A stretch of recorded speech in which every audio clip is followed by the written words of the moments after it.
A very good morning to you all, and thank you very much for tuning in to KFM. My name is Judith Atim, and this is VPN, that is Views, People and News, coming to you this Saturday, the 18th of January, 2025. Today we are talking about the electoral roadmap rolling out and some of the pending issues that different camps are raising that they feel need to be addressed. And of course, my guests who are so far in the studio, I have with me Honorable Jack Sabiti, who is the National Chairman of the Forum for Democratic Change Party. Honorable, good morning. Good morning. And welcome to the show. Thank you. Good to have you. It's been a while since I last had you here, but I'm happy to see you today. Thank you. In very good spirits, I must add. I also have with me Dr. Livingston Sewanyana, who is the Executive Director, Foundation for Human Rights Initiative. Dr. Sewanyana, good morning. Good morning, our listeners. Happy New Year. Well, yes. The last time we had you, both of you actually, was last year. Yes, indeed. I'm happy that we've crossed over safely to 2025. And we are looking forward to what the rest of the year brings. Of course, we're talking about the electoral roadmap, which is rolling out on Monday. The update of the voters register. We shall be talking about this in a bit. But before we go there, and also as we wait for our other guests to join in, let's just take a quick look at some of the issues that transpired during the week. Of course, you all know that on Sunday, the late Honorable Mohammed Segirinya, the former Member of Parliament for Kawempe North, was laid to rest. But his funeral was sadly characterized by a lot of chaos and drama. Leaders of his political family, the National Unity Platform, held two separate funeral ceremonies. Some of the family members had to attend either events, either on their own free will or due to circumstances beyond their control. If you watch the video, it is just so sad what happened. Actually, he did not get a befitting send-off.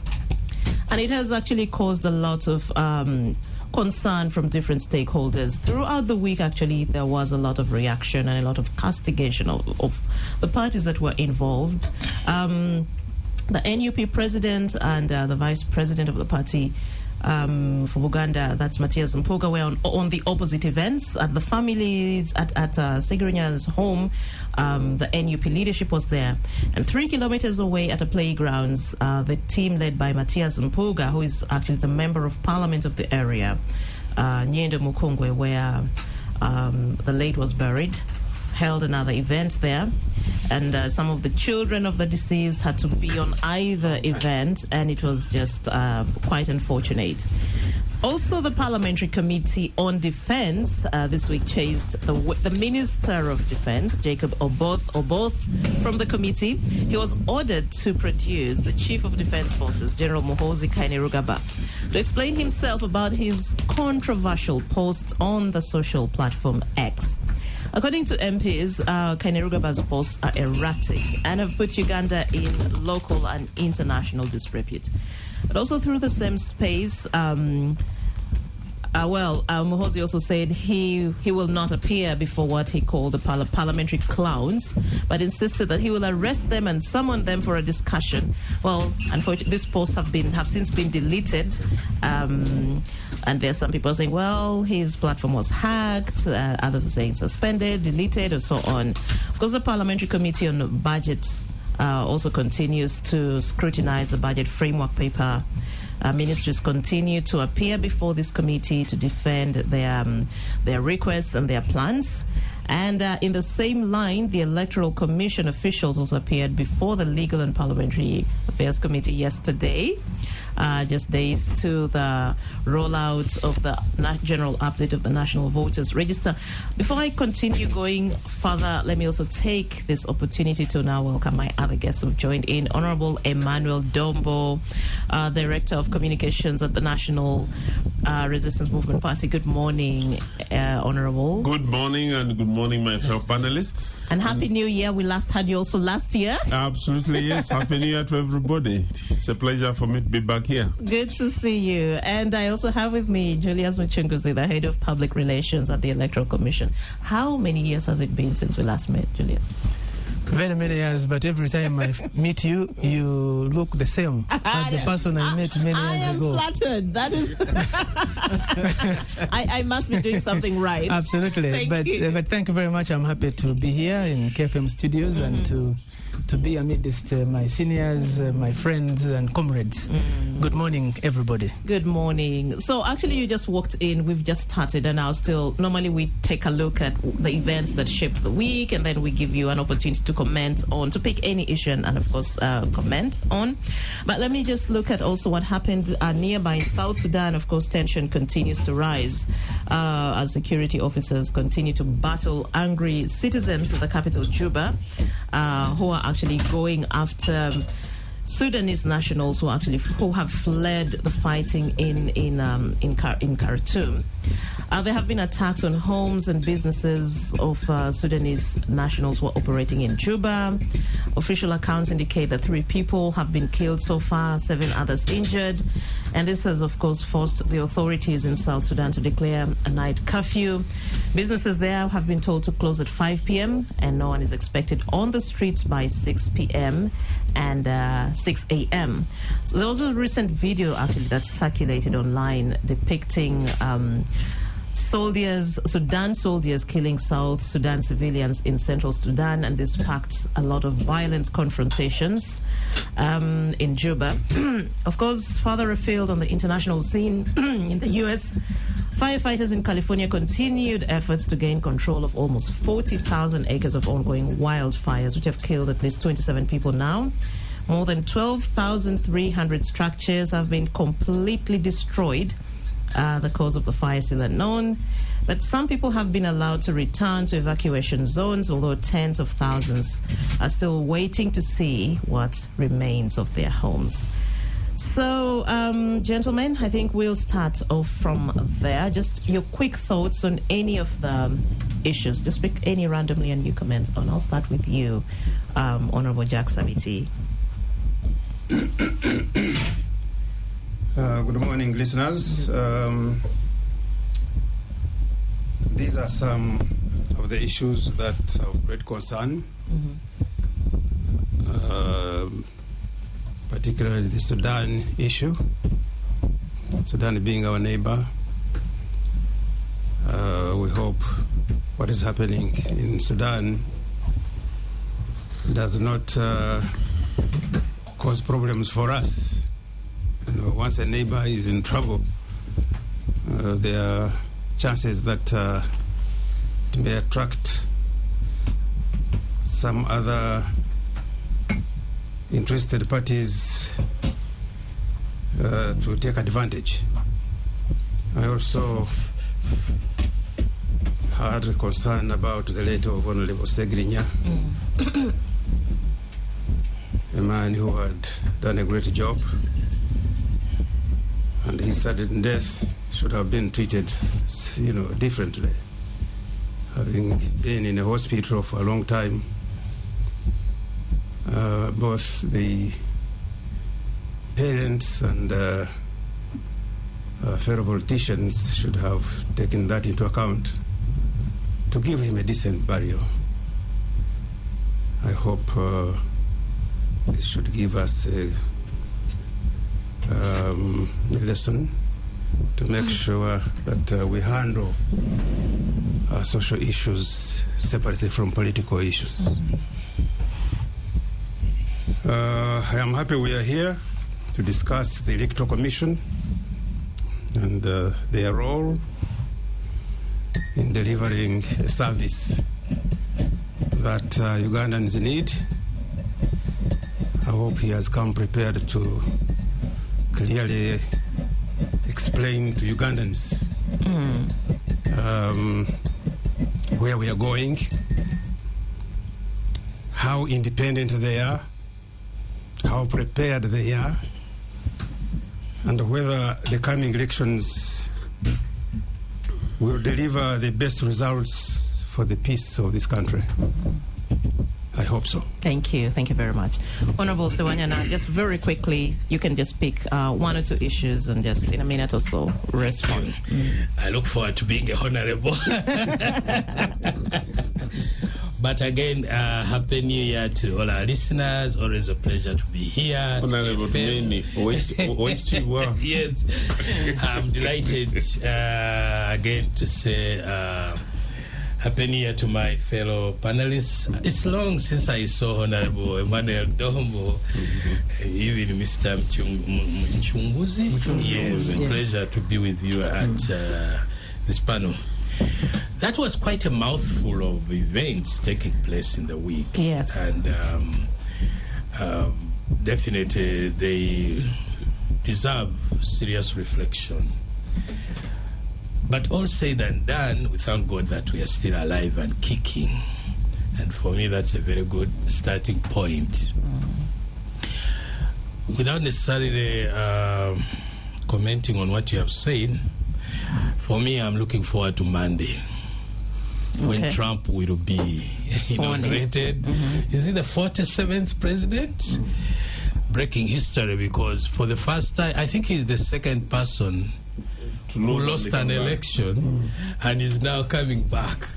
I think that is something to ponder over, and speaks volumes about politics in the US and some of these countries.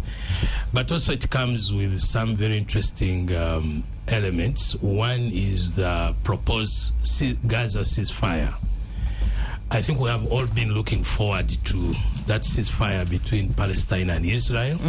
That's something for all of us to watch, and I think it's of interest. But besides that, I'm also looking forward to seeing a ceasefire between Ukraine and Russia, because a lot of blood has been shed, property loss. I have ever been to Ukraine. What a beautiful country, to be destroyed. If you think about Kiev was a city to talk about, and it's unfortunate that we have witnessed such terrible events. But coming back home, my sincere condolences to the family of Honorable Segirinya. Whatever happened was unfortunate, but that should be behind us. We just want to say rest in peace, although I understand he never wanted anyone to say rest in peace. He was called Mr. Update. Yeah, Mr. Update, rest in peace. Very wrong update sometimes. Rest in peace. But I rush very quickly to the question of voter registration and the electoral process. One thing we need to be mindful of is the benchmark. The benchmark is free, fair, credible, transparent, and inclusive elections. Thank you. And that's what we should be yearning for. And everything needs to be done to ensure that happens. We fill the gaps, if there are gaps at this point. And of course, talking about voter registration, I think that now calls for awareness, because I'm not sure that many people are aware about the exercise that we are talking about come Monday. So I think I'll restrict myself to that, and hopefully my colleagues will report or speak on other issues. Thank you very much, Dr. Sewanyana. Honorable Jonathan Ewalu, the Member of Parliament for Sorority City, has also joined us, and that completes our guest for today. I'll give you a minute to speak, but after, yes, sure. Honorable Emmanuel Dombo, your quick thoughts, any of the issues? Thank you very much. First and foremost, I want to commiserate with the members, with people in Uganda for the number of losses we have been going through. As former members of Parliament, we lost Honorable Badiri, Honorable Besisira, and Honorable Margaret Komuhanji. Yes. Komuhanji, and this is very sad, and to us as an alumni, when we get decimated, we begin getting threatened. You just can't be sure what exactly is the cause. And I also wish to commiserate on the death of Honorable Segirinya. I've heard people talk about Segirinya, but nobody will ever know who Segirinya was, because Segirinya was self-made. I want to tell you that after the elections, when the side of the opposition discovered that the president of NUP will not be in Parliament, they looked for an opportunity to ensure that Honorable Bowen gets into Parliament. And Honorable Seginya came to meet Honorable Kasule Lumumba and says they are asking me to resign. What should I do? I want to tell you that Seginya being in parliament was partially assisted by that lady there, because I attended one of the discussions. When this young man came and asked, he says, I'm being asked for a consideration. By who? That I must get out of here so that I create peace, and there must be a by-election. And that by-election would enable somebody to come in parliament in order to become the leader of the opposition. But you know, behind the scenes operations, these are things that continue. And that story, when Honorable Kasule Lumumba returns from Ghana, I was talking to her yesterday whether I should make this public, because I attended it, and people have been talking about Segirinya without completing what he is. But there was effort and pressure to ensure that Honorable Segirinya resigns his position. Even when Honorable Chidandala went to court in order to push out Segirinya, there was behind the scenes discussions to say, but even if Segirinya was thrown out of court by Honorable Chidandala, would he take the seat during the by-elections? This is what happens behind the scenes, and at times people call it statecraft, but this is politics. The second thing I want to talk about, Honorable Jack Sabit, you know, if I got stranded in Western Uganda, I will conveniently go to Jack Sabit's home, and he'll make a bed for me and I'll sleep. Recently went for the by-elections in Apache, in Langu. Honorable Ben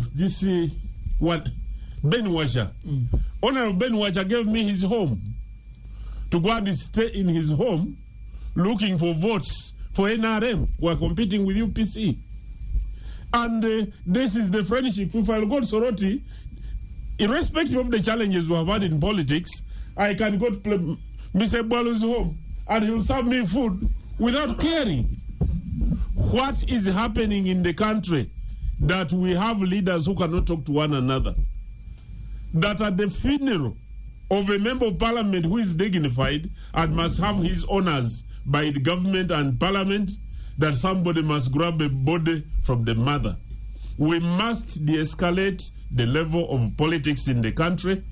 People must accommodate one another, and we must learn to talk to one another, because we're all human beings and working for the same country. This is the Uganda we all must be proud about. Thank you very much, Honorable Dombo. Julius, let me come to you. Thank you very much. And again, I salute my fellow panelists, Honorable Saviti, who was my MP and delegate in the CA.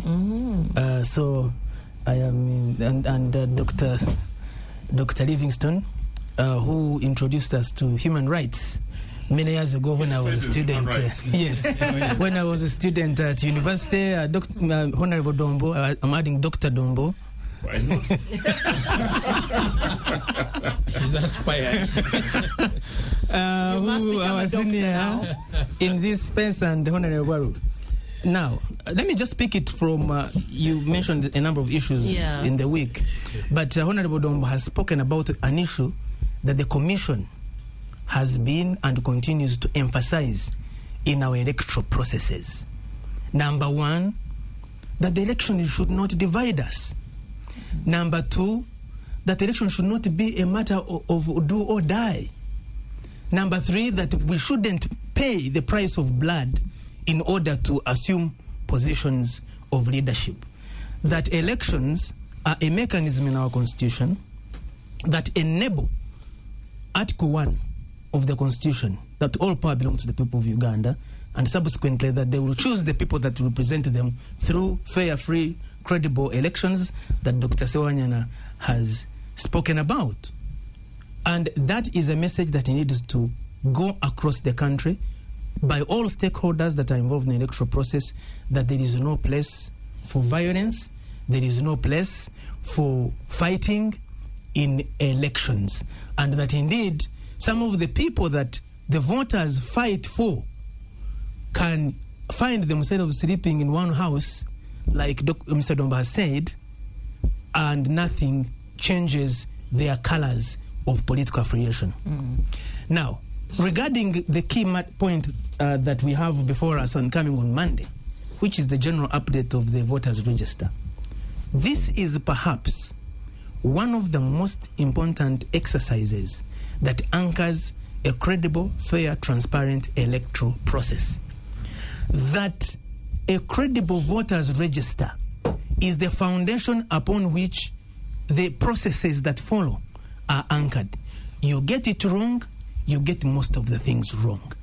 And therefore, the Commission calls on everybody that has a role to play to mobilize, to tell our people that come Monday, 20th of January, all those that are eligible to vote, to come out and go on updates at upset centers and update their particulars, register as voters, and ensure that they are on that register, because without being in the voters register, you can't vote, you can't contest for elections, you can't become an agent of a candidate, you can't raise a petition. And so that is very, very important. And you'll notice that I will restrict myself to issues that relate to elections. But let me also commiserate with those that have passed on, but in particular, the people of Kawempe Division North, who lost a member of parliament, Honorable Segirinya.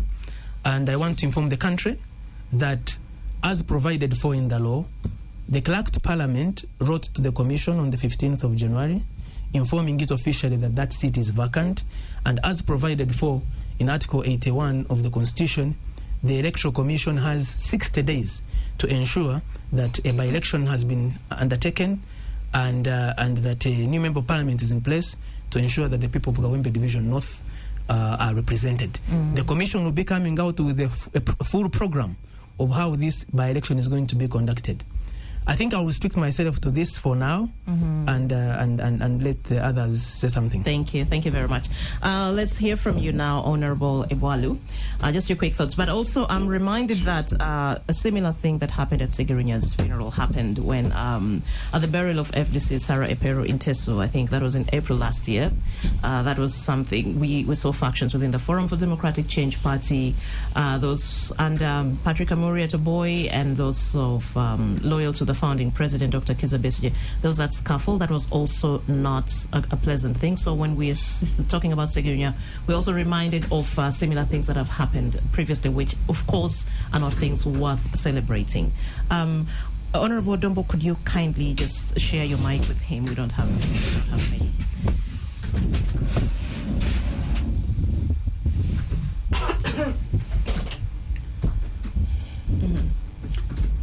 So, where do you want me to start from? Pick any issue that you can just respond to in about a minute or two.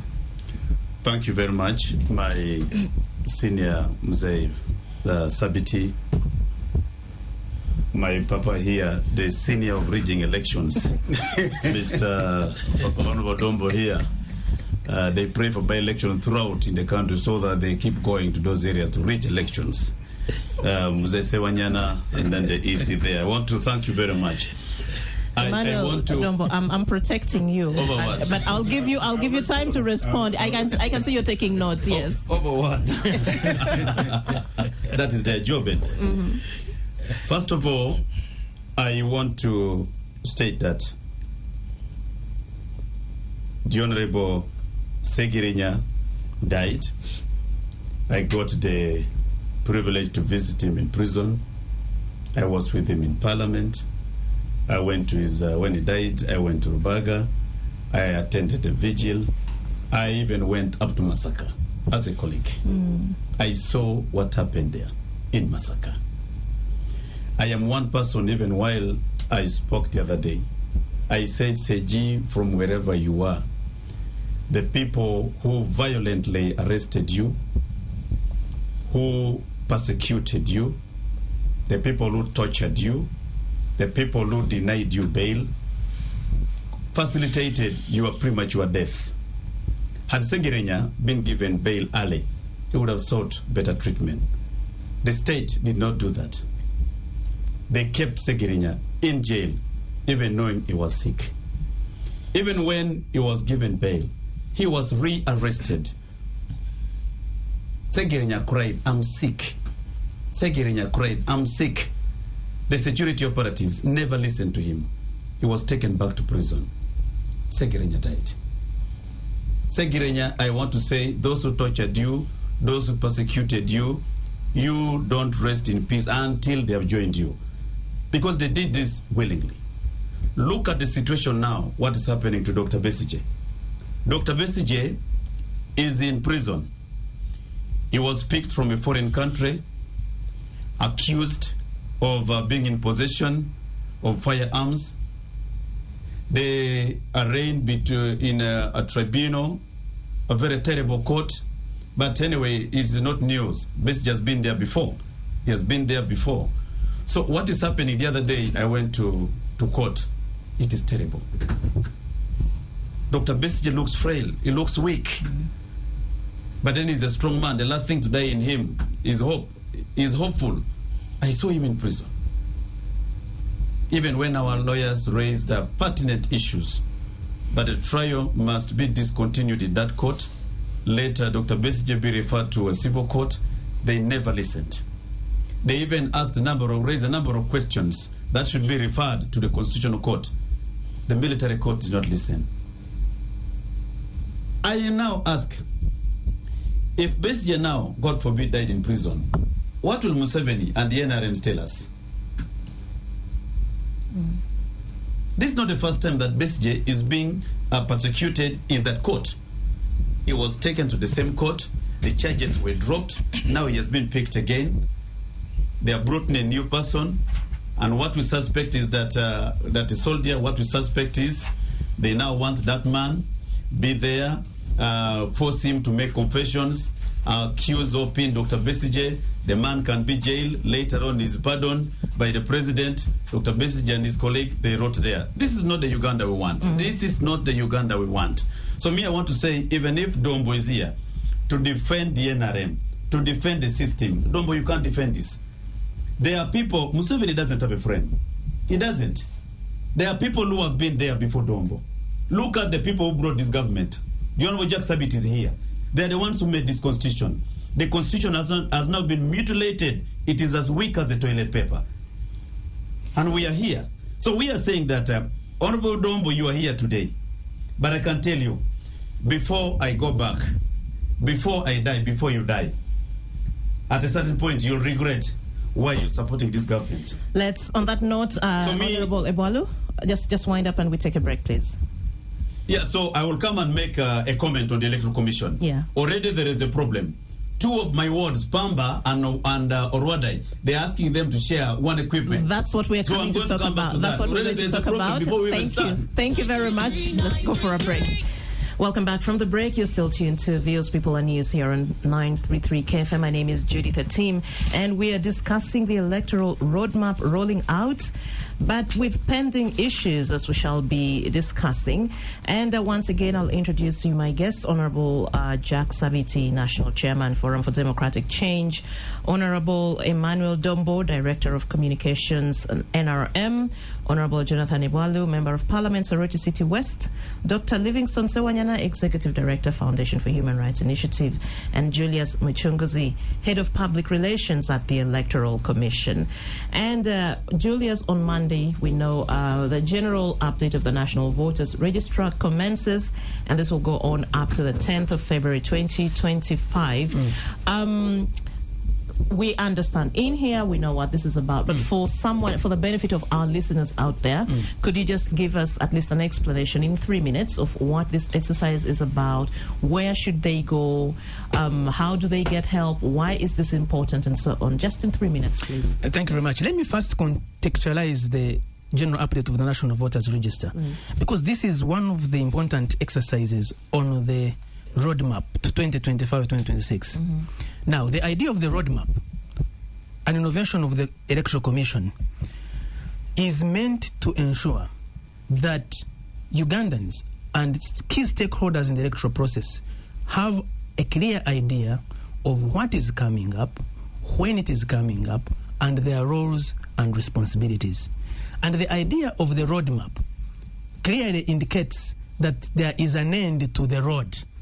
And the destination of that end to the road map is the general election, which according to the law, the Constitution, Article 61, Clause 2, defines that a general election must be held, or shall be held, which means almost the same, shall be held in the first 30 days of the last 122 days before the expiry of the term of office of president, members of parliament, or local government leaders, whatever case may be. Now, once the commission has taken a note that, for instance, in this particular case, that the term of office of the office bearers is on the 12th of May 2026, the commission then works backwards to identify those key milestones that have to be in place to ensure that that target is reached. So before you go to the polling, you must have candidates. But when you have candidates, they must do a campaign. So you have campaigning, you create time for it in the roadmap. You need to nominate candidates, that is provided for. Before you nominate candidates, you need to have a voters register. And then before you have a voters register, you must have demarcated areas where people will contest. So I'm just giving a summary to indicate that the general update of the National Voters Register, which is beginning on Monday 20th, is anchored and a key benchmark and yardstick within the broader roadmap. So this exercise is going to do 4 things. One is to enable those Ugandans who are eligible, and eligibility of citizenship of Ugandanship is determined by NIRA, who are eligible as citizens and are 18 years and above, have never registered to be voters, come out and register and be put on the voters register and get allocated polling stations. Number 2, it is going to give an opportunity to those who wish to transfer from one polling station or one voting location to another to come and get those updates of the polling station. Number 3, it is going to give an opportunity to those who are already on the voters register but wish to check their particulars, whether they are correct, whether the pictures match, or if there's anything that is incorrect to be corrected. And number 4, and perhaps most importantly, is to give an opportunity to the students, the learners who were registered by NIRA under special arrangement and have now turned 18 years to come and get registered, get allocated polling stations, and exercise their fundamental right to vote as provided for in Article 59 of the Constitution. So broadly, that is what is going to be happening. And the Commission, over the last 2 weeks, has been engaging a host of stakeholders at the national level, at the regional level, and now what is happening is training of the officials, parish and sub-county supervisors, that ad hoc staff appointed by the Electoral Commission, recruited by the Electoral Commission, to undertake this massive exercise. This is an exercise that takes place at the lowest level of administration, at the parish level, and therefore we want to make sure, with the training that is happening, to make sure that these people know the responsibility that they have, that they carry the brand and image of the Electoral Commission even when they are temporary staff, and that therefore to ensure that this exercise is successful, they have to be independent, they have to be transparent, they have to act with honesty, they have to act with integrity. And to call on all those political parties, civil society organizations, the media, and all the other opinion leaders in the country to participate fully, because as the Commission always emphasizes, a free, fair, credible electoral process is a responsibility of all key stakeholders. It is not just a responsibility of the Electoral Commission. The Commission is a midwife to this process. The Commission is a referee in this process. But when you have actors that choose not to play by the rules, not to play by the guidelines, then you will have an election that has those gaps. But we believe that collectively, all of us playing our various roles and responsibilities, we can contribute and ensure that the 2025-2026 general election is free, is transparent, is peaceful, is credible. Thank you. You actually spoke for 5 minutes, but it's okay. Let me get to you, Honorable Sabiti. I know different parties, opposition political parties have actually come out during the week to also respond to the EC planned activity, and there are lots of questions that your party also raised. For example, the reduction in the repeated amendment of electoral roadmap, with limited communication to citizens. I think that has come up from your party, and also the time frame, 21 days being limited, and you people have been proposing that. Well, such an exercise for the kind of population we have would need an extended period of time, perhaps 2 months or so. I'd give you the mic now to actually respond or raise your concerns to Julius. Thank you very much. Just move closer to the mic. Sorry. Just push it. I always wonder whether the Electoral Commission really plans. Because to have a viable election that people should say, yes, there was good election, whether you lost or you went through, you must plan. I always wonder whether the Electoral Commission sits down after any election to plan for the subsequent elections. They always complain about money, whatever. But money without a plan is nothing. Yeah. They start coming up with funny things, creating a constituency here and there, merging other constituencies for political reasons. But do you really ever sit down and plan and say, now we have 5 years, our plan is the following? This has always, disorganized parties because there is no clear plan always. That's number one. The register. To date, I can say we have no register. True. They may claim that we have a register, but they are going to mess up that register. They are going to add in, subtract, add in, subtract. At least by now, we should be having a register, a clear register. And that is the concern of the party, of FDC. Number 3, the role of the Electoral Commission is to educate the masses. Now, really, why do you go to the field to conduct elections when you have not educated us how to handle, the electoral process? The villagers, the leaders, the RDCs, the whatever, all of them actually are not aware of what is going on. It is only either the Electoral Commission and the President and a few people who are busy on table planning how to gerrymander constituencies, how to create constituency X and Y. So those are the problems we have. Mm. That's why we don't have actually faith in this Electoral Commission. Demarcating constituencies. Funding. I always wonder why Electoral Commission starts making noise about funding when they are left with 1 year or 6 months to elections. You should be putting pressure to government, to your members of parliament, to make sure that you have money to make sure that that election is well conducted. So these are the issues and the party issues which I will discuss later, that the party is concerned about. Thank you. That the Electoral Commission has never been ready. Has never been ready. They don't take their roles seriously. They find other institutions like the army to intervene. It comes in. I suffered in the last 4 or 5 elections I have, competed in.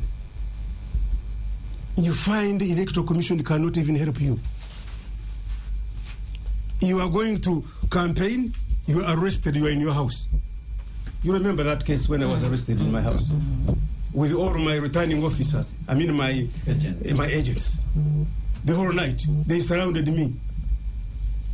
This man who was in the external organization, who was commanding the whole of Western Uganda, he came with a battalion around my house from 4 o'clock up to 10 a.m. I am in my house with my agents who had come to pick, letters. So I had no agents. Now, these are the things that I expect the Electoral Commission to handle.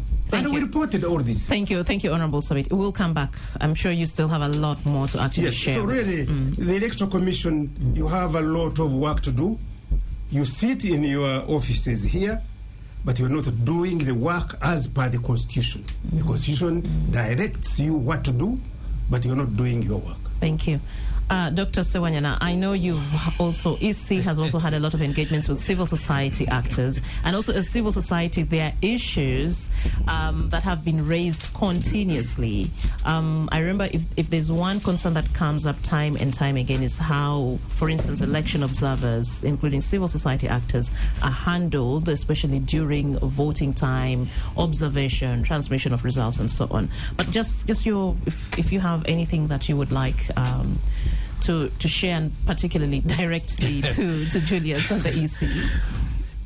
One thing is, it's not in dispute that Uganda holds elections every 5 years. I think since 1996, we have held elections every 5 years.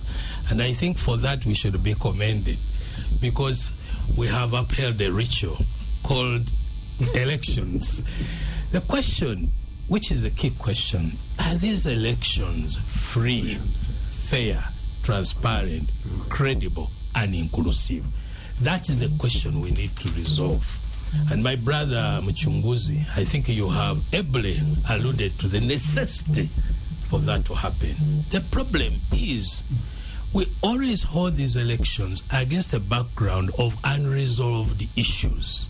We still have unfinished business as we go to 2026. And that's why there are always those perceptions of rigging, unfairness, exclusion, and the like. So what are these areas? And there are quite a number. Number one, and I think Honorable Jack Sabit has already indirectly alluded to one. One, we are talking about holding an election against the background of lack of civic and voter education. My brother Mchunguza and my brothers in the Electoral Commission, we have a challenge. You are talking about a national voters register, updating our register. But if you went just across here and you went to the street and asked, are you aware about the only thing they know is that in January we shall have elections. But to ask them about the roadmap you launched, that also raises another fundamental question. To what extent are people aware about your roadmap? So there must be some degree of investment in creating awareness about the exercise, the process itself, and the roadmap that you are talking about. Short of that, of course, you still get back to where we started from. That's one of the most fundamental problems. The Constitution made provision for who should provide civic education and who should provide voter education. But my brothers, Honorable Bwalu, there's no investment in civic education. There is no investment in voter education. So you are going into an exercise which already is characterized by challenges. That's one other problem. Let's look at another bigger challenge.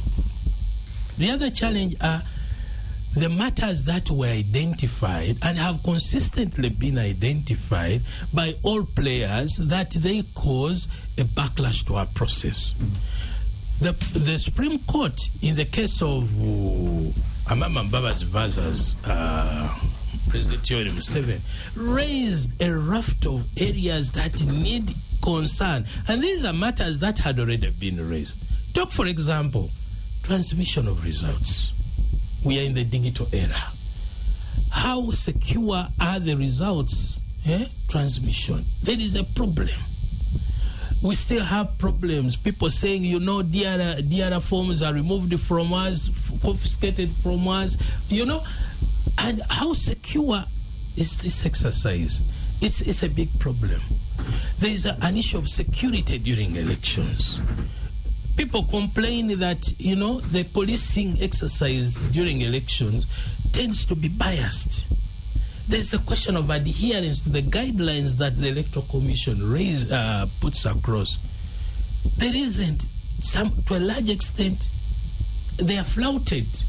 And the Electoral Commission has no power to enforce them. People campaign beyond the time limit. Already, there are people campaigning while others are not campaigning. How fair can your process be? So you have a very serious issue at hand. Yes, as a midwife, we need a doctor. Don't we need a doctor when you have a midwife? Electoral Commission is the midwife. You need a doctor. The doctor has a responsibility. What about the pregnant mother? Has a responsibility. What about the family? It has a responsibility.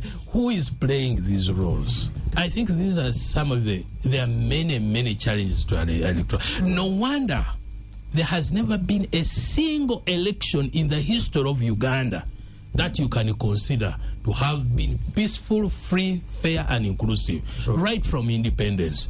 Because every election is held against a background of unresolved concerns. And 2026 will not make a difference. Take, for example, Honorable Emmanuel, in the 2021 elections, why did you shut down internet?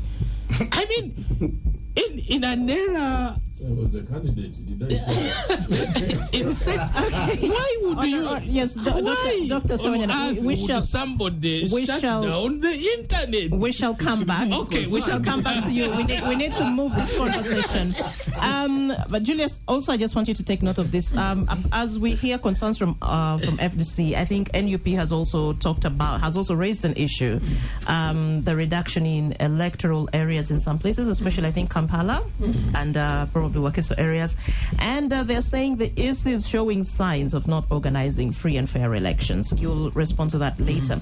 But I also want to draw your attention, gentlemen. There are two interesting articles in today's papers. Saturday Monitor Inside has an article that says why elections in Uganda are ritualistic coronations, lending credence to just what you say, the ritual of conducting elections. Quite an interesting read that I would interest you to take a look at a later time. But also, when you look at today's Vision, the Weekend Vision has a front page that says President directs Byabakama to clean up his house. It's in page 3. But the headline says why EC bosses were suspended. And there is a graphics here that shows EC funds disbursed and returned to headquarters by region. It gives a breakdown of funds that were sent to different regions of the Electoral Commission, and then the money that was returned. And we have a commission that is cash-strapped, talking about lack of funds to do its work and so on. Julius, you will give you time to also respond to that. Honorable Dombo, please. The mic is yours. Thank you very much, and I want to agree with some of the observations that have been raised here. But to me, it seems we are discussing the wrong question. It's because the elections are about that we must begin talking about this. But in the long run, we must begin talking whether democracy is a form of governance that is appropriate for the country. Because you are talking about a situation where a presidential candidate who has been a member of parliament goes for nomination and they tell you that you are not on the voters' roll. That is the level of knowledge that we have in the country. I had a member of parliament in Busoga who did his degree in medicine in Russia. He was a member of parliament, he participated in the amendment of the law, and he knew that he had to take his documents for certification. But on the day of nomination, the last day of nomination, he didn't certify, he went and he was knocked off. So is it civic education? Is it lack of interest? Is it poor education? What exactly is the problem? When you look at the structure of our country, all of us come from communities where we have clans. And you'd want to find out in our communities how our leaders elected or determined in those structures. Is it high time we started talking about how governance issues must be resolved? I want to tell you that I attended a presidential campaign meeting in Karamoja in the last elections. And I looked at a community that was looking for food, They wanted more of relief and help, and nobody was listening to what the president was saying. And these are people who are going to determine who is going to be the leader of the country, who is going to be the leader of the community. When I was a member of parliament, we were told by one of the members of parliament from Karamoja that during one of the elections, the elders came and picked the ballot boxes and went with them up in the mountains. We don't know what exactly happened, but finally people were declared winners and people came up to be elected. So we are dealing with a bigger problem. People usually want to hurry to quote America. But America, first of all, dealt with the societal issues, they dealt with security, they dealt with the economy, they dealt with the education of their people. That when you talk about education, they will talk about the campaign on TV. That's where their biggest audience is, and everybody will be following. But we are talking about Electoral Commission. Electoral Commission has been on all media houses. But go on the TikTok accounts and hear what people are listening to. Right now, we are here talking. We, as members of parliament, the president of Uganda put up a statement the other day on behalf of the NRM supporters to go back, to go to their places. We have put up announcements. Are people paying interest and are they interested? So the problem could be bigger. Instead of blaming the Electoral Commission, we must come back as a country and talk about the nature of governance. Are there issues that we are not doing right? That is why for us in the NRM, we decided to deal with the people's problems first. What are they? The first one is education. These young people now clamoring for jobs. Many of them have been educated under UPE. Now they can read and write. If they don't use it well, that is their problem. But at least as a government, you're providing solutions. Then the other one is, I don't know, this thing called democracy and elections. When President Trump lost elections last time, I listened to him and I watched him attempting to refuse to recognize the outcome of the elections. And he also quoted giving certain reasons as to why he had lost. He almost prevented, actually people died during the certification of his elections, the exercise of certification. This is a big democracy in the country. So electoral processes are painful, and if not well handled, they can spark out of the way. So it is incumbent upon everybody who is going to participate in an election, first and foremost, to know that there can be two outcomes. Nobody should get into an election only working for one outcome. That's why people are violently fighting one another, and we end up with death. In America, I witnessed part of their electoral cycle. Every candidate who participates in an election drafts 2 speeches. You must draft the winning speech, but also must draft the concession speech. And secondly, when somebody loses an election, he must ring the opponent to concede that this has happened. And that creates an environment where people can talk to one another. For my brother here, when he talked about NRM, that here is here, the rigging ban, well, people can make all sorts of things. We have participated in elections, and we have lost elections as NRM. The vice president of Uganda has lost election. If NRM rigs for others, whom would it rig for if it can't rig for the vice president? All the senior ministers. They rigged the primaries and she ran as independent. All the senior, no, the vice president didn't run as independent. Who? No, he's talking about the former VP. The former VP? In Masaka, yes. His Excellency Sekandi. Yeah. Okay. He lost elections. So if we couldn't rig for Honorable Sekandi, His Excellency Sekandi, and the senior ministers who lost here, and FDC lost elections, and he was not defeated by us in the. Maybe you wanted him out. In the vice president, in the second position is what? Leader of the opposition. You have been defeated by NUP. How did NUP come about if the elections were not credible? And then they have taken over. So we know there are inadequacies. Like, let me mention this one, and I yield my floor. Please. One of the things I've wondered all along is why don't the law get amended to make it risky for people who tamper with the processes. Because every time we end an election, they issue the... We recently went through a by-election in Kisoro, in Buchimbiri, where, and other places, where the individuals, there is a time when the Electoral Commission, the declaration of results, you find that the declaring officer has personally violated the laws and they would have been personally culpable.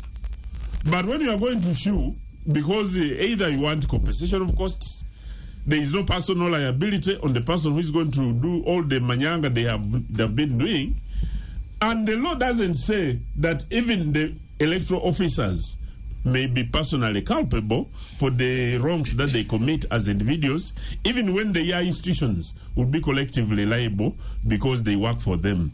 These are areas, if there was time for improvement, we could do that. But finally, let the stakeholders in the elections talk to one another. Let us agree, because when they rounded you on Rojak Sabit, did the Electoral Commission order that they should come and surround your house? That one broke the law. And there are areas how to remedy. If the Electoral Commission doesn't handle it, go to courts of law. I remember when Jack Sabit first came to Parliament, after, I think it was when he removed the Mazit Muwene, I would see Mazit Muwene crying, and your team was busy on him, and this was a minister yelling. And who was tormenting him? Honorable Jack Sabiti, who was a civilian and an ordinary person. So to me, I think... Unarmed? To me, I think the Electoral Commission has had a few challenges, but there is room for improvement, and agreeing going forward we could do better. But let us, after the elections, talk about the nature of governance. Is democracy, one man, one vote, the best way or the best thing that should happen in this country? Or is there something better that we could do in order to see administration? How are the churches doing their democracy? How are other institutions doing their democracy? And why have they stabilized other than the way we do things in government? Okay. Thank you very much, Honorable Dombo. Let's move on to you now, Honorable Ebwalu. You'll give your response, of course, or your feedback, or your comments to this, to what we're talking about. But also, as a legislator, you sit in the House and you definitely appropriate funding to the different agencies. EC has time again gone to the House to make their requests known and so on. Could it be also possible that the House, in a way, is also curtailing the efforts of the Electoral Commission in doing their job? That's one issue that I would like to bring to your attention. And also, there has been for some time now, the demand for reforms have been going on, of course, for some time, from opposition, civil society. Also, the Supreme Court in 2016 recommended the management of electoral affairs, and it came up with it recommended that within 2 years certain amendments should have actually been made by Parliament.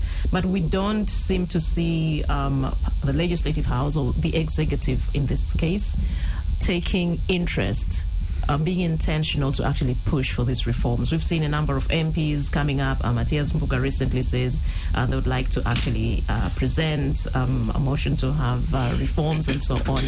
But we don't see this conversation going further. We don't see any tangible action actually coming up. Thank you very much. First of all, I want to tell my brother, Muchunguzi? Yes. Muchunguzi, who is here representing the Electoral Commission, that up to now, you are starting to display, or to update the register on Monday. We only have less than 24 hours for you to start your job. But I can tell you, I thought what you should be doing now, you should be running announcements all over the country. There are no announcements. We have now volunteered as leaders to make these announcements. Announcements should be in every radio.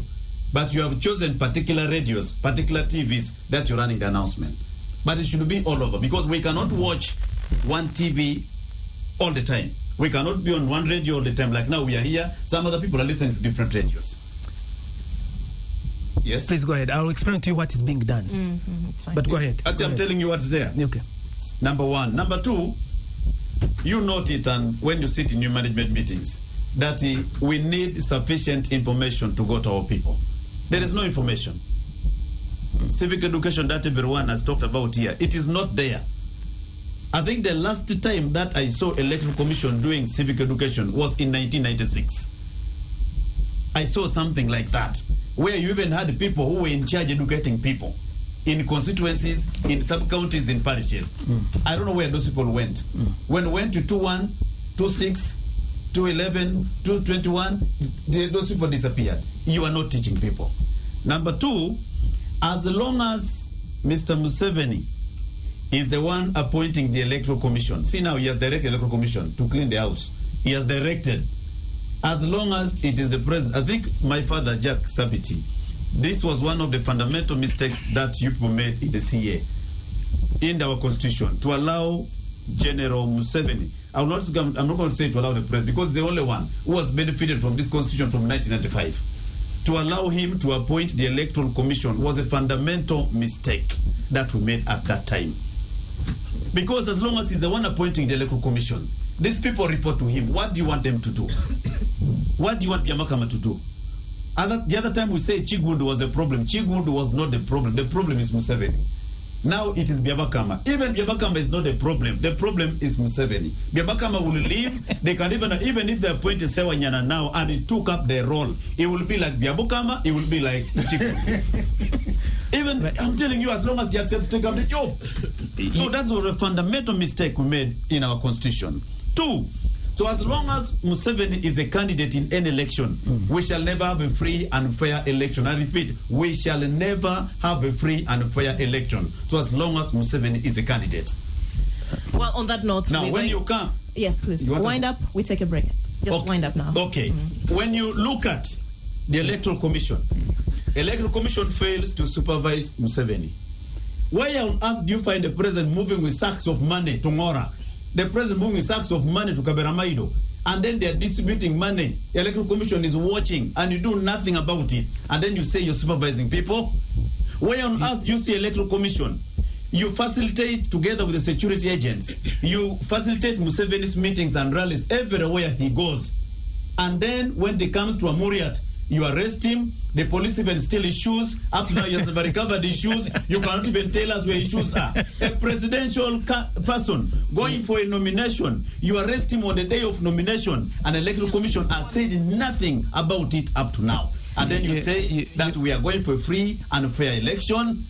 You are tempting me to respond, but I'll wait for the time. Thank you, Julius. Honorable, have you finished? No, actually, it's already time for us to take a break. We'll be back. Welcome back from the break. We're still continuing with our discussion on the electoral roadmap rolling out and the issues that are still that different stakeholders would love to see addressed. And before we went to the break, Honorable Ebwalo, you still had a minute to finish what you were saying. I'll give you that 1 minute before we get back to Julius to respond to. You can see another problem that we have after nomination of presidential candidates. Candidate Muriat is given one lead car and one official car. Candidate Chagulanyi is given one lead car and one official car. Candidate Museveni is moving with 70 to 80 cars, and he also uses a chopper. He uses a chopper, he's campaigning all over. Electoral Commission can say nothing about it, and then they're here saying we're organizing elections. Two, we have seen incidences where the security organs connive with the Electoral Commission, with the particular NRM candidates, to rig election broad daylight, in full glare of the cameras. Electoral officials, the security agents, and particular candidates. And the Electoral Commission is okay with that. They do that in public gardens, in primary schools, and then my brother Muchuju is saying here that we are here organizing election. It is a pure ritual. I want to agree with what Mr. Sewanyana said. Me, I want to say, with or without the electoral reforms, with or without the electoral reforms, if we went into election in the current state, so as long as Mr. Museveni and the regime respect the current laws, we can have a free and fair election. Thank you. The problem is that even if you brought in the reforms, which Museveni will never allow, he can't allow elections where he will be defeated. Never. So these reforms cannot happen. Even if they happen, as long as Museveni is a candidate, forget about a free and fair election. Thank you, Honorable Ebwalu. Julius, your response, of course, that question of having a level playing field is something that comes up every year, every election cycle. And in light of the discrepancies raised by Honorable Ebwalu, how is the EC actually working to ensure that the field is level for all players? And also, how independent is the EC? Thank you. Let me actually start with Honorable Ebwalu's submissions and to say that everything the Electoral Commission does is guided by the law. The Commission does not create its own laws upon which it acts. And that's why I always walk around with this compendium of electoral laws, because every element that you speak about, Honorable Ebwalu, EBW. Just call him Jonathan. If it's whether it is the candidate who also happens to be a president, it is provided for in the law. Absolutely. We don't create it. The law is very clear that the person and you're a member of parliament. If you want changes, please change it. As long as it exists on our books, the commission has nothing it can do about it. When you speak about the appointment of the commission, it is in the law that was made by my seniors here, Honorable Sabiti and Honorable Jonathan. You provided the law that establishes the commission. Now, to blame the commission for being appointed according to the law, I really do not think that that is a fair assessment. The issue of budget, which you made reference to, and others have made reference to, I mean, it is true that the commission has to be financed by government through the consolidated fund. And yesterday, as you know, the commission led by the chairperson, Justice Belkam Mugen Simon, was meeting the Committee of Parliament, Legal and Parliamentary Affairs, presenting its budget framework paper, and members of Parliament. You have a role to ensure that the commission that midwives the process that enables you to represent your people actually gets the funds it requires to make sure that it conducts the civic education that you're talking about. That is very critical. Absolutely. You have failed to use the money. Absolutely. You have failed to use the money, even what was given to you. Absolutely. I'll respond to that as well. Absolutely.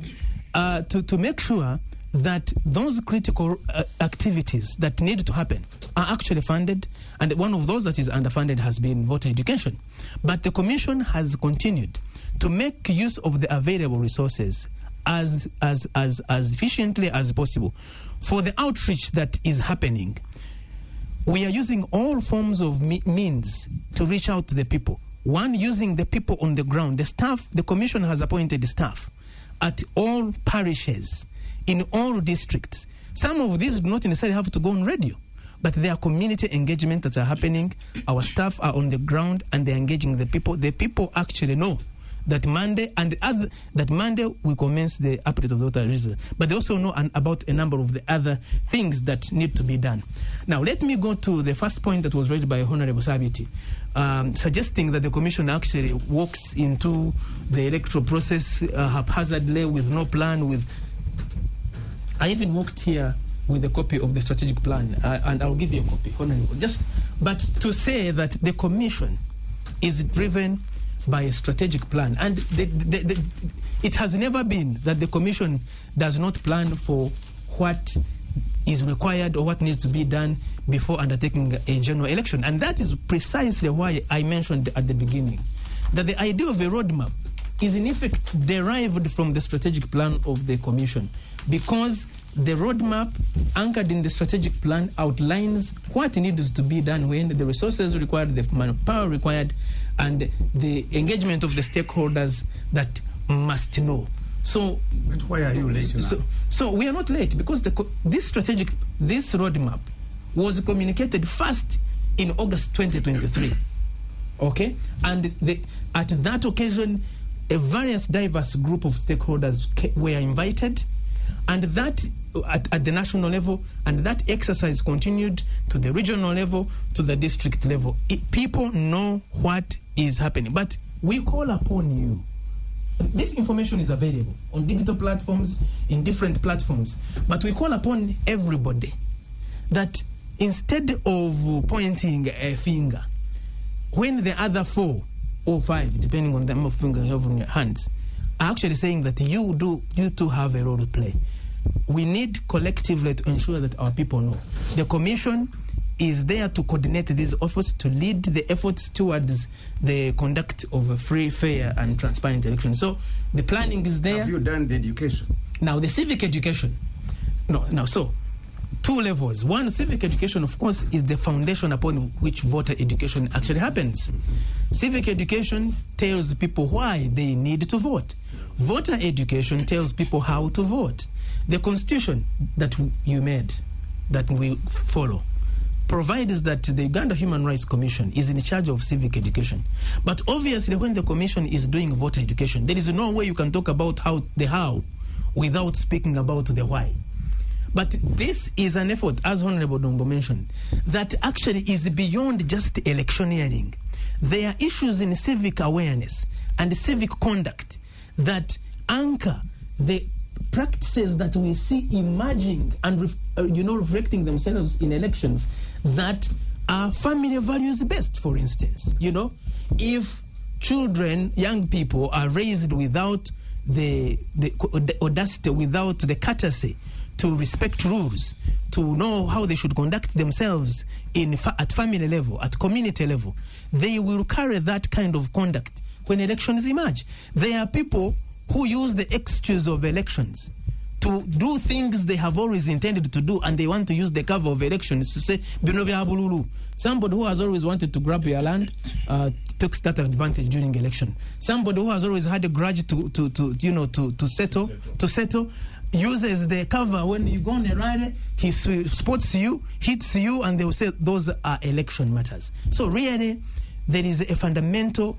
need for the country to address the issue of civics, really, as it were, that we need a civil society, not the institution, but the civil society that is respectful, that loves the country, that is patriotic, and then all these other expressions that we see through elections would be beneficiaries of that exercise.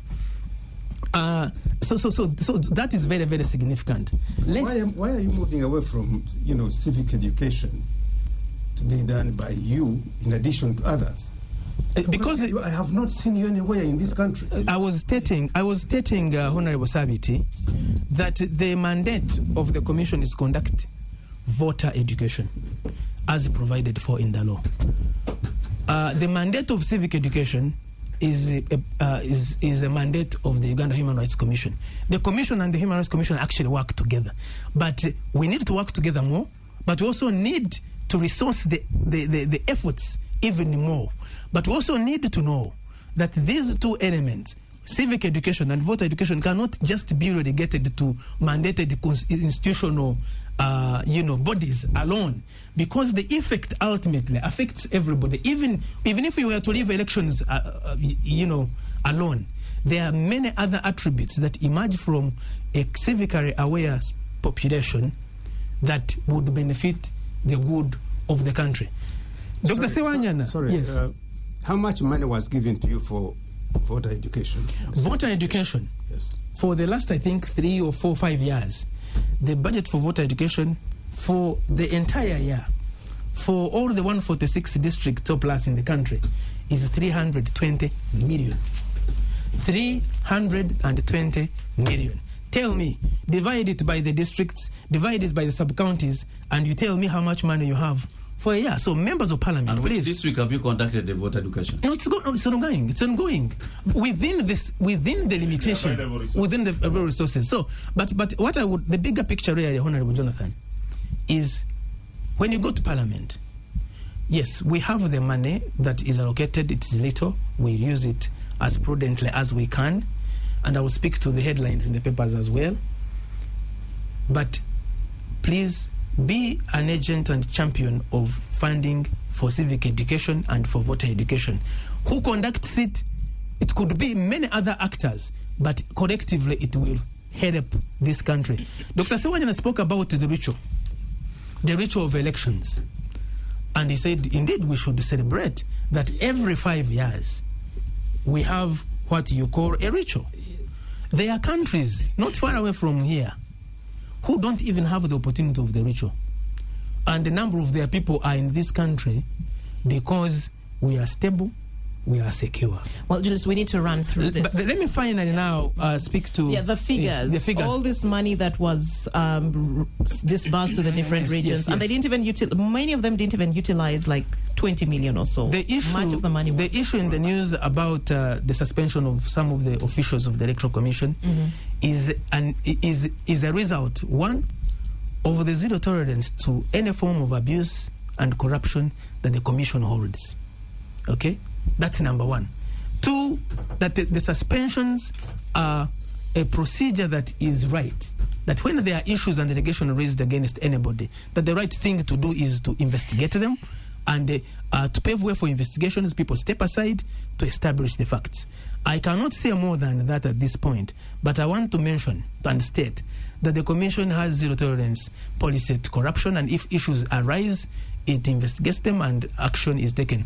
What you see in the news is action taken by the Commission to make sure that there is a Commission that people can believe in. Finally, so I've spoken. So the ritual part. So there is the ritual. There is democracy is you know.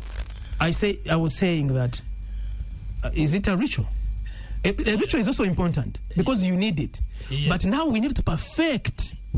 We need to perfect the components in the what you call the ritual, because it's so and we need to make sure that whatever is done is anchored in the law. I want to finally say that you spoke about the dictates of the Supreme Court. I mean the judgments of the Supreme Court, the different issues that the different judgments have pronounced themselves to.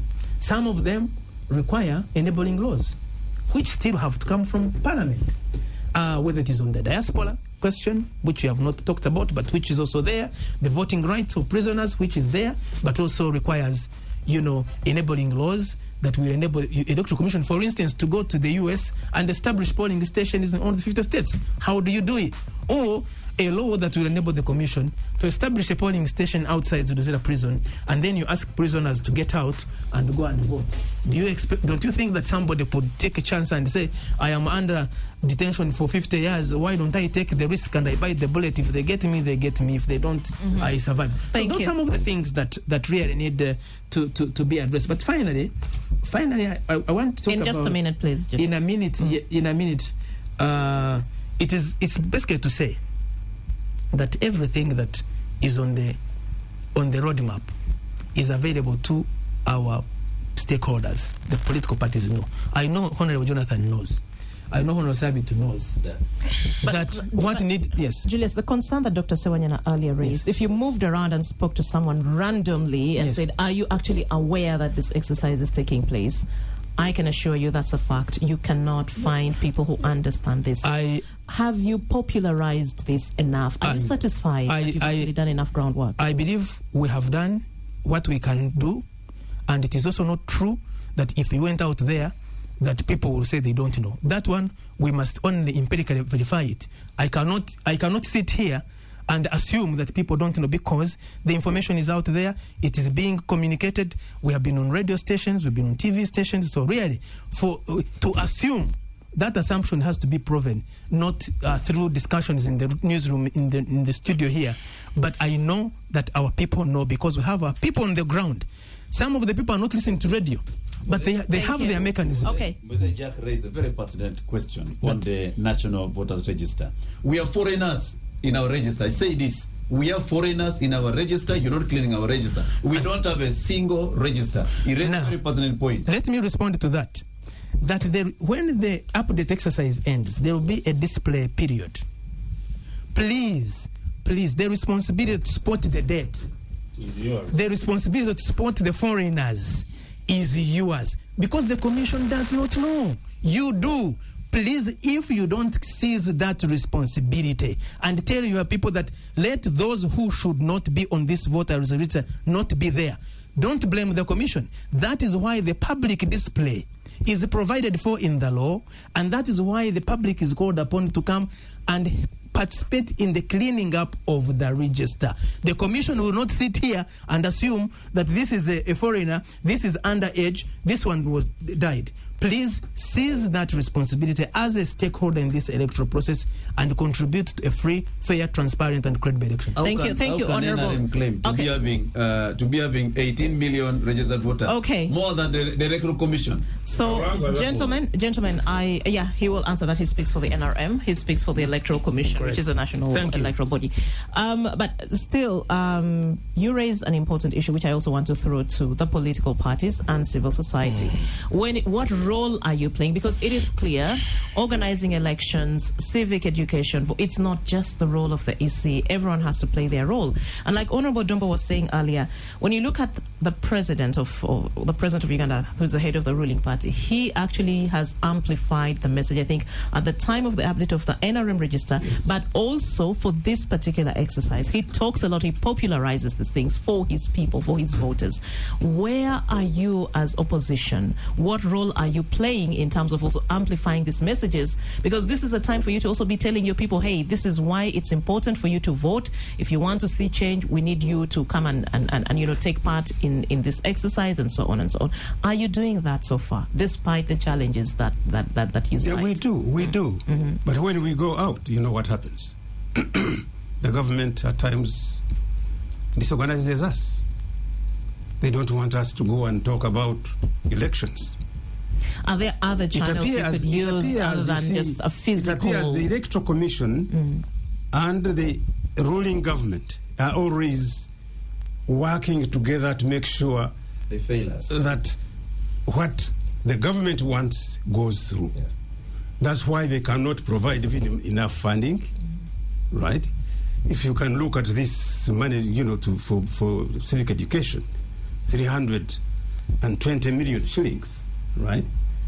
And a president is seated there. He knows the people want to know what is going on, but he'll just give you a token figure, go and do work. So really, the government is not interested in the Electoral Commission to do its work as it's supposed to do. It must, the government must squeeze the Electoral Commission to the extent that they cannot do what they should have done. And that's why if you were a strong Electoral Commission, you put your demands, right? Yes, you put your demands. You are there to serve society. Okay. Tell the country that we don't have money. Be open. We don't have money. How do we conduct this election? But if you keep quiet, if you give me little food and I'm hungry and I don't say, this is not enough, do you expect whoever is providing that meal, to give me more? No. You are not making enough, giving enough information to the public that we don't have money for this program. We don't have money for this program. And that would be the reason why you would even say this election can't go on. Okay, thank you. Honorable, Dr. Yeah, I think I want to begin by allaying the fears of my brother Mchunguzi. Rituals are not bad.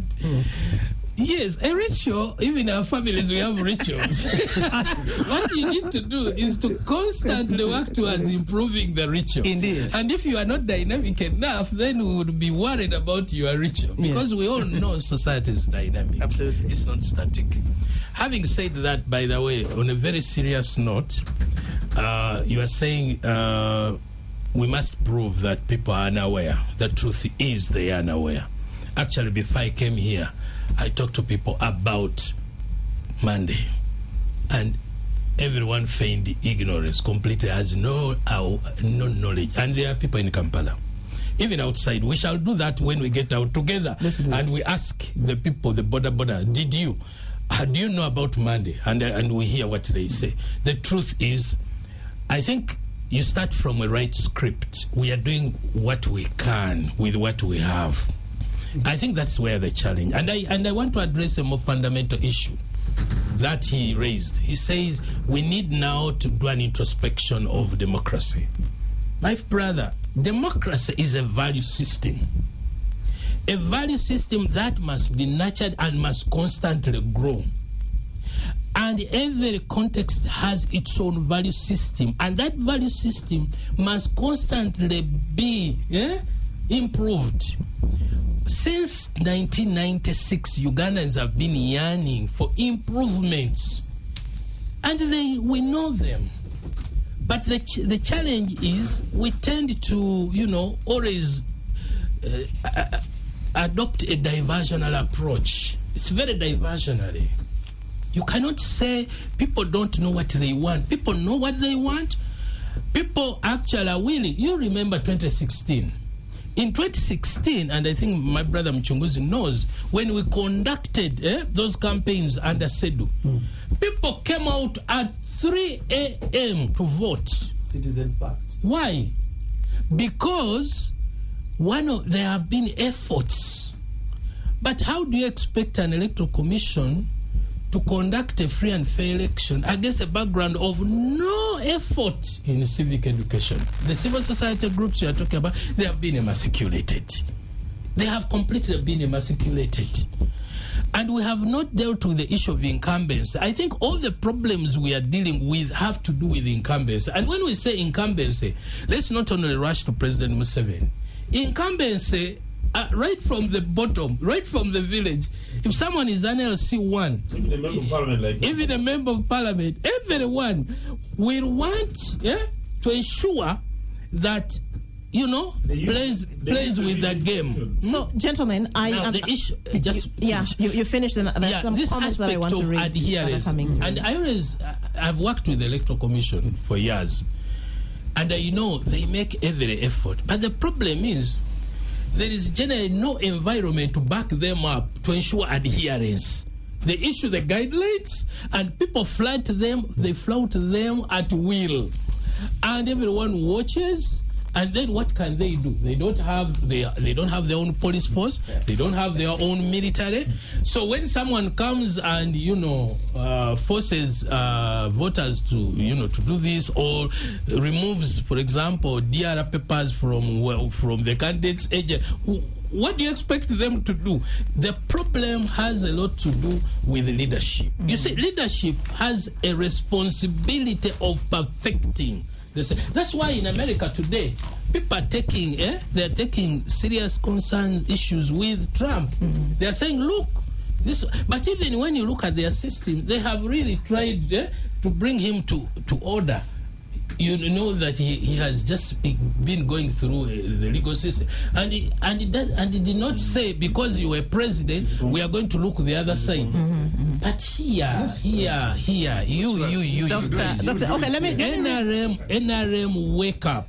You need to wake up, because when we talk about the future, we are going to hold you responsible. Thank you, Doctor. So there's a comment coming in from Ivan Masawi. He says, Julius has tried to paint how hard it is working for the Electoral Commission in the current government. My question to him is, given the delay in financial resources they have experienced and the likelihood that the NRM government and Parliament may still be misusing decentralization by creating more electoral areas, what electronic voting developments have they, EC, embraced that can help make the election cheaper, democratic and sustainable, especially merging voting days even at local government? He says, greetings to my party chairman, Mr. Honorable Sabiti, Honorable Ebwalu, voice of Soroti, and Uncle Dombo. Masawi Ivan, aspiring youth MP Eastern, and also FDC youth chairman from Bali City. There is another concern, another comment coming in. Good morning, Judith. I'm listening to VPAN. But it's unjust for the NRM to table responsibility of identifying the dead and foreigners on the registration lists, yet they have agencies that are heavily funded to register and capture such data. Kindly table that. It's a very timely discussion. Then other concerns that are coming in, the fundamental question is, under the current times and state of affairs, what are the panelists foreseeing for the process we are headed to? Shall we have a just and peaceful electoral process? Without asking or speaking like prophets of doom, this country deserves to have better show of growth in democracy if we are indeed to move forward. Just your quick thoughts or responses to that. As I come to you, of course, Honorable Dombo, you can, as you submit, you could also respond to some of these issues that are coming through. I want to thank you and thank our listeners. And I want to tell my brother, Doctor, that there has been a continuous improvement in the electoral systems in Uganda right from the time we started. If you went back and looked at the quality of elections that they had in the 1960s, when I had just been born, you'd see that a lot has changed. Even under this same constitution, you know that electing the president will be elected on a different day. Then he would do, after elections, he would go around campaigning when the members of parliament are contesting. Once you do elect the president, then the people would say, it is this one who can work with the president. Because you have already elected the president, and there was an amendment in order to put the elections on the same day.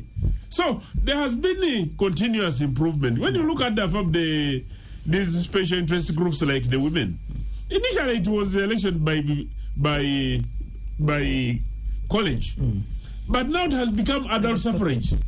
All this has been because we did our work when we were in parliament. You members of parliament should not abdicate your responsibility. You come here on radio to quarrel and complain, and you don't use the space you are elected in. For us, we cannot go to parliament. We did our work when we were there. We improved the law. We improved the quality. Now, it is your time. You are there. Use your time to make additions and improve. Stop quarreling on the radios and TV stations. Because you want to improve, you want to impress voters down there. That is something you should be doing. Even when Tibin is taking the government by the horns, Jack Sabit, we did it. We censured the ministers. We called the people to parliament and they are counted. We refused to pass budgets because that's what parliament does.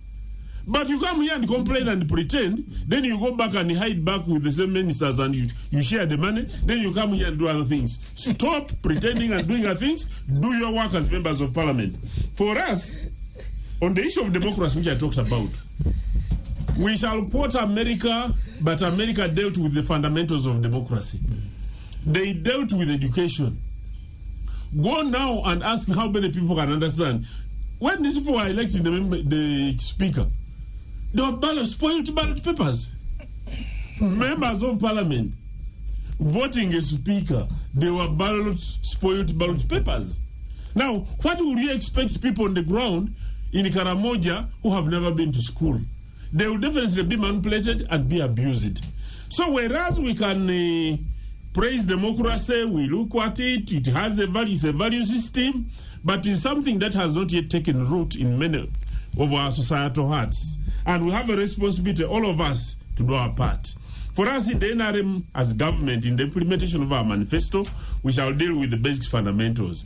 That when people are poor, they will be exploited by members of parliament who have money. I've been in the by-elections. You go to a community, you talk to them, but before you finish talking, they say, should we line up? It was started by you people. You trained them. My brother here in Mbale, I will not mention his name, he started lining up in Eastern Uganda. You come with the sacks of money and you say line up. He wasn't NRM. He was from FDC. That's Museveni's job. It was FDC. So when they arrested them, then you begin saying there's a problem. There is an issue which people have to deal with, and it's big because that's what the law. President Museveni can be a candidate, but at the same time he's the commander-in-chief. And he must enforce the law. So when he arrests a fellow candidate who is breaking the law and he's fulfilling his duty as a commander-in-chief, is he arresting him because they are competing or because there are issues that must be dealt with? Still, it is you members of parliament who must fix some of the things. Misusing that office as a commander-in-chief. Well, Jack Sabit, I was with you. I'll give you time. Jack Sabit, I was with you. Jack Sabit, I was with you. I was with you in Parliament, and you know the issues that we kept discussing and addressing. And on the final one, I remember one time we censured the minister, and the president wrote to the clerk of Parliament wanting to meet the petitioners. I was the chief petitioner. And some group of members of parliament came and said, Dombo, don't go there to meet the president. We have done our work, don't go there. He said, but if our petition is addressed to the president, he's the appointing authority. He wasn't seated in parliament, and he has invited us to listen in on the issues that have happened in parliament. Why should we refuse to go and meet the president? We refused, and we went to meet the president. Good enough. Even those who had refused changed their mind and went and met the president and did the explanation. I want to tell the people What was that the effect? they said they sacked the minister. The minister was sacked. So what was the meeting for? So, he was briefing. It is because of that briefing that this outcome happened. Recently, there was a censure and nothing happened. So, I want to call on the people of Uganda that even when we have disagreements, let us implement the law, because right now we have sufficient laws to implement what should be done. When the security agencies abuse the law down there, let the stakeholders either go to the Electoral Commission and petition, let them go to the courts of law, let them use the available opportunities in order to remedy the situation that is on the ground. But we should not just be cursing. When you people are benefiting from the same law, you get elected and go to parliament, then you turn around and begin blaming the Electoral Commission. Yet you have been elected and been declared by the same Electoral Commission. Thank you very much, Honourable. You have the mic now, Honourable Iwalu. You see, Honorable Dombo, I repeat, today you are a communications officer of NRM. Tomorrow you will not be there. There are people who went with Mr. Museveni to the bush and they brought this government. They brought this government. That you cannot even claim that you know this government than those people. He has fallen out with all of them. He has now persecuted a number of them. He has incarcerated a number of them. But Honorable Dombo, you know very well that the president doesn't have power to arrest any opponent or anybody in the country.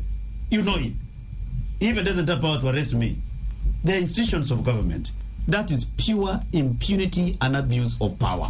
So when you come here and say that the president also is commander-in-chief, so he can arrest Yagulanyi, he can arrest Muriat, can arrest Besje, can arrest Muntu, can arrest Nandala, can arrest Jack Sabit, can arrest Ebualu. That is not correct. We have institutions in government. So when you talk like this is the impunity that we have been condemning ever since, that the president, or Mr. Museveni, is overusing his power. He is abusing power.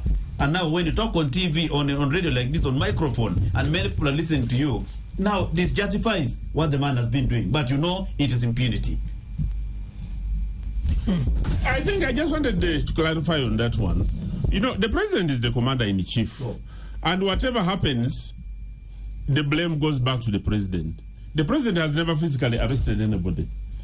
But he's the commander-in-chief responsible. He appoints the commander-in-chief. I mean the commander, the CDF. He appoints the inspector general of police. He appoints the very structures of government. And when those people do their work, instead of blaming the police, they will go back and blame the president. It is from that perspective that I talked about the president doing his work as commander-in-chief, president of Uganda. But when they arrest somebody competing, is it the president taking advantage of his incumbents as the president and commander-in-chief, or is it a problem that the law must be faced? I want a quick one. What is the president doing now that there is a threat to arrest lawmakers? And Honourable Sabiti, you want to say something? As commander-in-chief. I want Dombo to understand this. The lawmakers, can I answer this one? Can I answer? Because I was in parliament. I was in parliament when the president gave information about the lawmakers who had misbehaved. He said, I've done an investigation and confirmed that these members of parliament are conspiring and doing things that we did not do. Jack Sabit, you know. It's not about clones. I'm talking about the CDF threatening to arrest lawmakers. Then that one you should ask the spokesperson of the president. Yes, Honourable Sabiti, just speak here. No, just a second, then on Jack Sabit comes. No, wait. I'll answer whatever you ask. Honourable Sabiti. I want us first to separate two things. Yes. There are party activities and state activities. The president's role is well defined in the Constitution. The parties also have their own role to play. Now, when you fuse the two, the activities of your party and the activities of the state, and you fuse them together, in the end you find actually the party that is in the government is, using its party system to, to disorganize society. How? Yes. Yeah, there must be some separation. Whether you are a president or not, Yes. know that there is a separation between your party, right? Before you come in, yes. you give him just for a minute, then yeah. You see, Honorable Dombo will even justify this. Where they are supposed to advise Mr. Museveni. Where the man goes to deliver end of year message, and then you say, I have banned. And the thing was, I have banned police bond. Gentlemen, we are running out of time. Honorable Dongo, if you could just respond and we give you the mic and we conclude. The president is a human being, and when he goes to do his work as president of Uganda and he observes things like these issues about bail and bond, they have got. Please, can I? Yeah, just give him the be mic, civil, please. When he finds out the issues that are challenging, then he comes out as head of state. He must provide guidance and leadership and a solution on the challenges as they have been observed. In the villages, this issue came up in Butaleja, in Teso, in other areas. People are stealing cattle with impunity. In Teso, there was a very big outcry. They even transferred the police and the military because of the challenges that were there. Why? Because the thieves were repeatedly released and they would continue stealing, harassing the population. When you are the president, what would you do? I give the mic now to Julius. Gentlemen, Julius, respond to the issues that came up and you conclude, and then we give the mic to everyone to conclude. So there are a number of issues on this table, but some of them have roots. And one of the critical issues is violence in our elections, because and violence, some of it is informed by what Honorable Dombo talked about, the amount of money that is injected in our electoral process. Again, it's one of the issues that the Commission has been speaking against. The commercialization of politics, of electoral processes. That without about 500 million or 800 million, you can't even begin to contemplate to go into an election. And what this means is that those who wish to go into an electoral process are selling everything that they have ever worked for.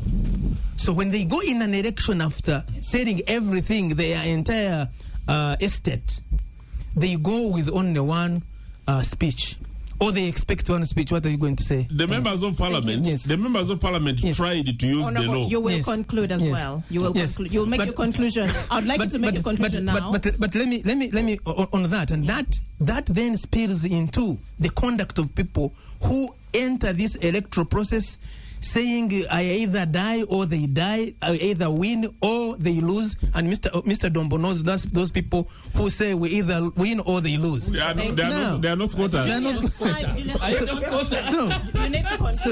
So let me conclude by saying that we need to, as a country, as stakeholders in the electoral process, we need to address these issues of violence in our elections, of a commercialization of political processes, because these ultimately reflect themselves in our elections and they undermine the integrity of the elections. Thank you. But Monday 20th, for those Dr. Sewanyana and those who say they are not aware or many people are not aware, let me make the people aware that from Monday 20th of January, we have the general update of the National Voters Register. Please, show up and make sure that you're on the voters register, because without being on the voters register, you are not a voter in this country. Thank you. Honorable Sabiti, in 30 seconds, please, your conclusion. My last word is, if we want peace in this country, if we want development in this country, we must separate party activities and government activities.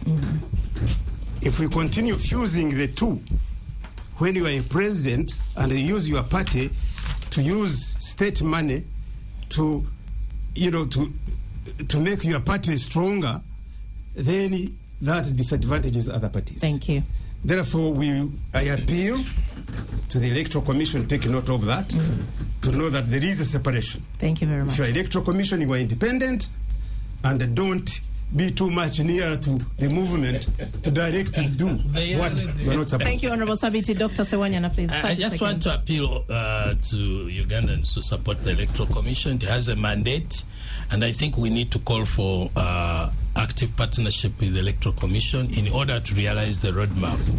But as we also do that, I want also Ugandans to think seriously about the challenge of incumbency and how to tame incumbency. Actually, I'm thinking seriously that we need to amend the constitution to provide for criminal liability of a president while he's in office. Thank you. Yeah, Honorable Dombo. I 30 seconds, just please. want to thank our listeners and my colleagues for sharing their ideas. But my brother, Jack Sabiti, should know that the effect of somebody winning an election and taking oath, that winning and taking oath authorizes the winning president to use his state resources to fund party activities. Because the manifesto is a manifesto document, is a party activity. But when you win, you use the money to implement this. The issues of incumbency, our brothers who are in parliament can deal with it. If the law must be amended, they have the power. Thank you very much. Honorable Walu, 30 seconds, and we call this. There are people who say they don't vote. You people who call yourself the elites, you listen to us, you don't vote. You say let those ones vote. All these problems we are having is because of the NRM. For us out there, NOOP, FDC, DP, UPC, the problem is not any of us. The problem is NRM. Therefore, whoever is listening to me out there, we don't have drugs, NRM. We have bad roads in Kampala, NRM. We don't have jobs, NRM. Expensive education, NRM. We need to get these guys out so that we can change our country. Thank you very much. On that note, I bring this discussion to an end. Thank you very much to my guests and to all of you who have been listening. VPN returns next Saturday. Bye for now.